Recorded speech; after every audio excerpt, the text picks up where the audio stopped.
Imagine opening your fridge tomorrow morning, grabbing a jug, and pouring yourself a cold glass of fresh dog milk. It sounds stomach churning, right?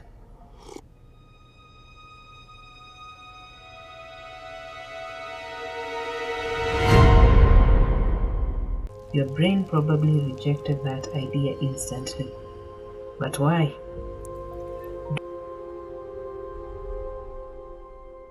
Dogs were the very first animals humans ever domesticated over 20,000 years ago. We lived with them, we sleep with them in the same beds, we feed them, yet the thought of drinking dog milk feels completely wrong. Meanwhile, we happily walk up to a giant 1,400-pound cow, squeeze liquid out of its udder, put it in a cardboard carton, and give it to our kids every day. So why cows? Why not dogs, pigs, or even lions? Was cow milk ever actually meant for human bodies in the first place?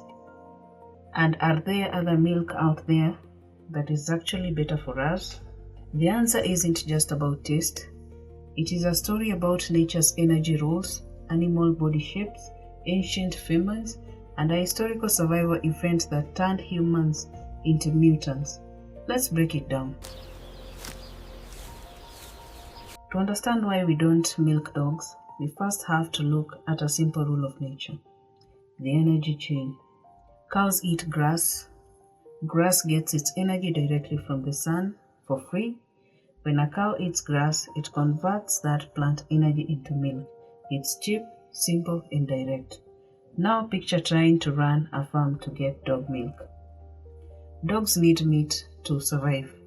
They don't eat grass. So to feed a farm full of mother dogs, you would first have to raise a herd of cows or pigs, slaughter them, turn them into meat, feed that meat to the dogs, and then collect the milk from the dogs.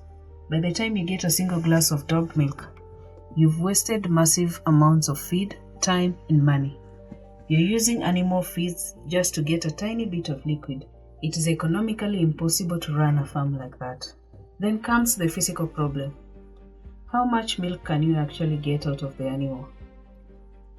A modern dairy cow has been carefully bred over thousands of years to act like a milk factory. A cow's udder has a large central holding tank inside it. Liquid collects there constantly, allowing a farmer using modern equipment to collect up to 8 gallons of milk per cow in just few minutes.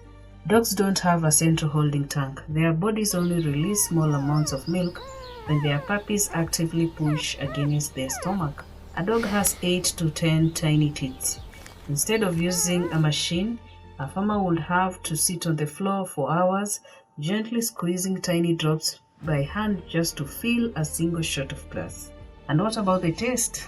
Cow's milk is sweet, light, and smooth, while dog milk is thick, greasy, very salty, and also heavy in fat. Dog milk is built to turn a tiny puppy into a strong dog in just few weeks. It is packed with heavy fats and dense proteins.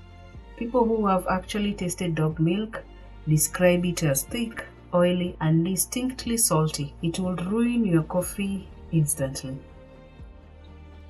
What about pigs? Pig milk is actually sweet, but mother pigs are notoriously aggressive when nursing. If a pig gets stressed or scared for even 2 seconds, her body completely shuts off her milk flow. Good luck trying to milk a 400-pound angry pig. This brings us to a huge question. Was cow milk ever actually meant for human consumption? Biologically speaking, no. No animal's milk was naturally designed for another species. A mother's cow milk is biological programming designed to take 70-pound calf and grow it into a 500-pound cow in a matter of months. That is why cow milk has 3 times more protein than human mother's milk. It is built for rapid body growth and massive bones. Human milk is low in protein but rich in special sugars that help grow our complex brains and build our gut health. Cow milk is made of muscle and bone. So why did we start drinking it if it wasn't made for us? Because cow milk was the ultimate survival technology. In ancient times, grass was useless to human stomachs. We can't digest it, but cows can. By keeping cows, ancient humans found a way to turn useless pasture grass into safe, clean, nutrient-rich liquid food that didn't spoil as quickly as meat. Here is the most mind-blowing part of history. For most human existence, adults could not digest milk at all. Just like every other mammal on the planet, ancient human babies produced a special digestive chemical to break down their mother's milk. But as kids grew up, their bodies turned that chemical off. If an adult 10,000 years ago drank a glass of fresh cow milk, it would cause severe stomach pain, cramps, and illness. About 10,000 years ago, early farmers in Europe and Africa began keeping cattle. They couldn't drink fresh milk, but they discovered a clever workaround: fermentation. By letting the milk sit and turning it into cheese and yogurt, natural bacteria ate up most of the hard-to-digest sugars. Cheese became a long-lasting food source for winter. Then history took a harsh turn. Severe weather changes, cold winters, and crop failures hit ancient communities. Starvation was everywhere. People faced a terrible choice: drink raw cow milk and get terribly sick, or starve to death. During this extreme famine, a rare genetic change appeared in a small group of people.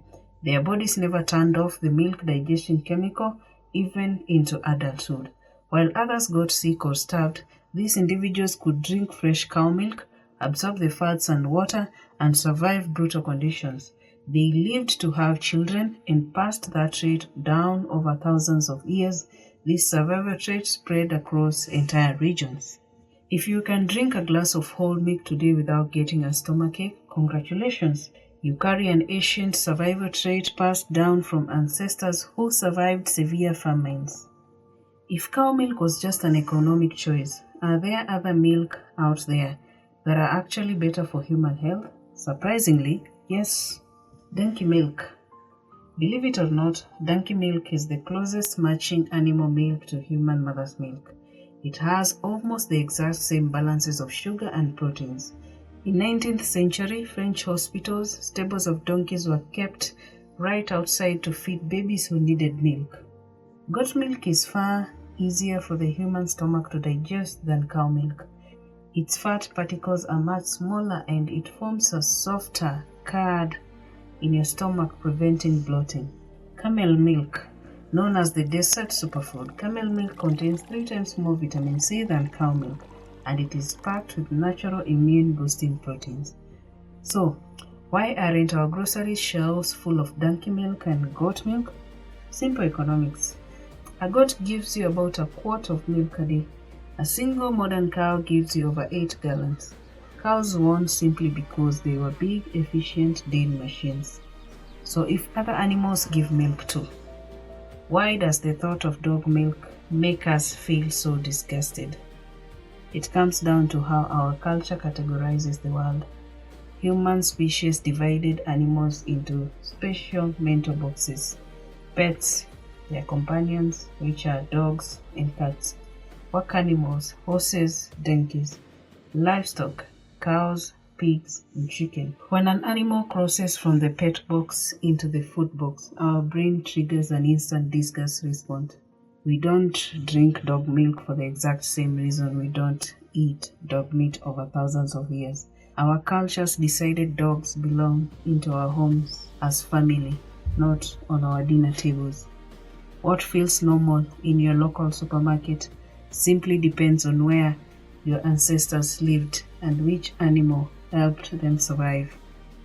To wrap it all up, we don't drink dog milk because dogs are too expensive to feed, physical nightmares to milk, produce greasy liquid, and most importantly because they are our best friends.